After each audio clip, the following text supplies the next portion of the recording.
Hi everyone, so I got the new Jaclyn Cosmetics Dear Mom palette. I'm calling it the Dear Mom palette. I'm not sure if that's what she's calling it. I think it's called like the Luxe Legacy or something, but I mean it says Dear Mom on it, so pretty nice packaging. There is a J right here and it says Dear Mom on a rose. And then you open it up and here is a mom, which is not my mom. I tried to get the palette without the mom, but I thought I saw the palette without the mom, but then it somehow disappeared, so I'm not sure if I was imagining the one without the mom. I don't know what happened, but I'm here with a palette with a mom on it, which is not my mom. I mean, my first impression when you look at these shades, they're pretty dark and grungy shades with a bunch of light shades here.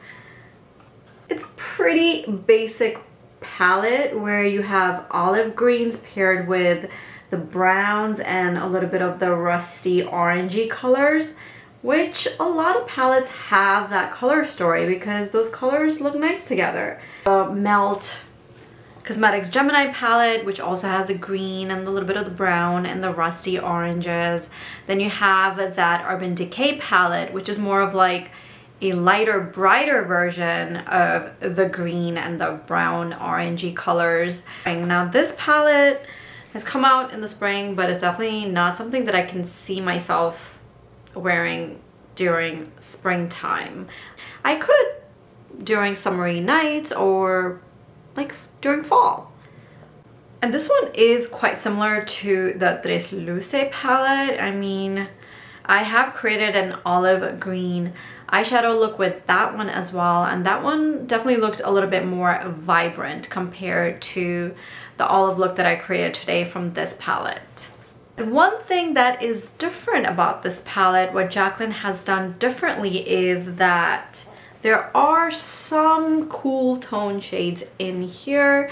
There is this taupey shade called Small Town right here. Then there's this dark gray shade here, and then we have the silver. So there is a little bit of cool tones happening here, which is something you don't normally find in the olive green brown palettes. So she did add something a little bit different in here. So is this a unique palette? I would say not necessarily. It's a pretty basic palette, but there are some different shades thrown in there. So I'm going to go ahead and show you the swatches and then show you how I created this look. Okay, so here are the shades. The first three are pretty light, and then we have two sort of warmer shades, and then we have this whole row of glitter shades. I mean, the swatches look pretty nice. Then we have a few taupey shades here. Then we have some more warm shades again. The mattes are not creamy, but they're also not super powdery. They applied okay. Last row, which is pretty dark, as you can see, we do have this gray here. I mean, these do feel a little cooler. The last row in comparison to the swatches. So I mean, this shade and this shade do look pretty close on the swatches. Here is the Tres Luce palette, which I mean, you can kind of see that that one's a little bit brighter. Here are some shade comparisons. This is from the Tres Luce palette. You can kind of see that the Tres Luce one is creamier. It's a more beautiful formula. And you can, and Tres Luce is here.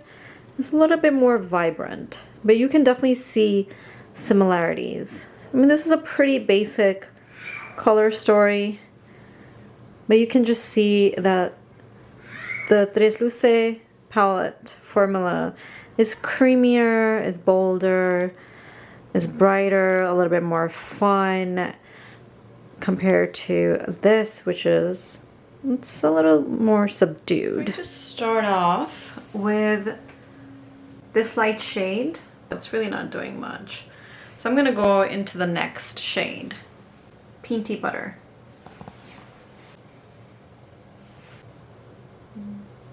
But this one is also not showing up too much, but it's okay. There's this very dark one right here. It's not looking as vibrant on the eye as it is in the pan. Called Moo.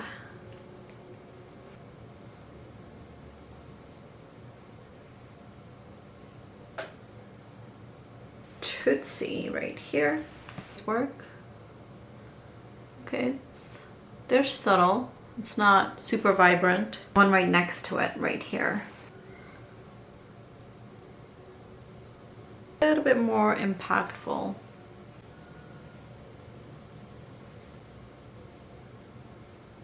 Take this Meat and Potatoes shade. Get a nice bright inner corner. Not super shiny or anything, it's pretty subtle. So it's not gonna give you like a blinding inner corner. I'm not even sure if this is a metallic shade.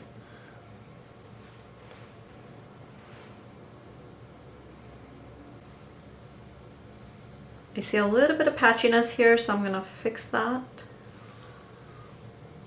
Nothing too fancy.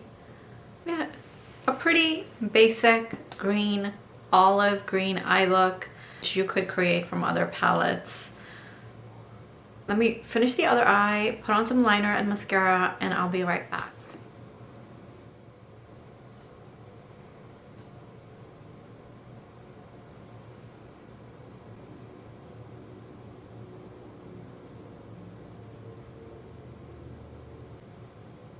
I think the look came out pretty nice. There's nothing too bold or extravagant about the look. It's a pretty basic olive green look. I still like it, but it's not something that's like blowing me away. If I were to get ready for an Indian party and my dress was olive green, then this is not an eyeshadow that I would reach out for because it's just not vibrant enough. So it's definitely for the ones that want a little bit of color in their eyeshadow, but they don't want it to be that noticeable. So my final thoughts on this palette. I didn't have too much trouble with the formula or anything. It applied nicely on the eyes. I just spotted a little bit of patchiness, but not too much. There was a little bit of fallout, not a whole lot. And the shimmers looked nice on the eyes. They weren't too vibrant, especially the darker green one, but the lighter one did give some additional vibrancy to the eye. This is a good palette to reach out for if you are looking to create a more darker, grungier look, or just a more subdued, darker look. You can definitely reach out into the mid-tone mattes and create a more of a daytime look. And you can kind of combine them with the lighter shades here. Not super blown away by the palette, but a useful palette for when you want to create a more subtle but darker look. Thank you so much for watching. I hope this video was helpful for you. If you would like to see more looks with this palette, leave me a comment down below and I will create some more looks for you. If you liked the video, make sure you hit that like button, and if you haven't already, make sure to subscribe. Thank you. Bye.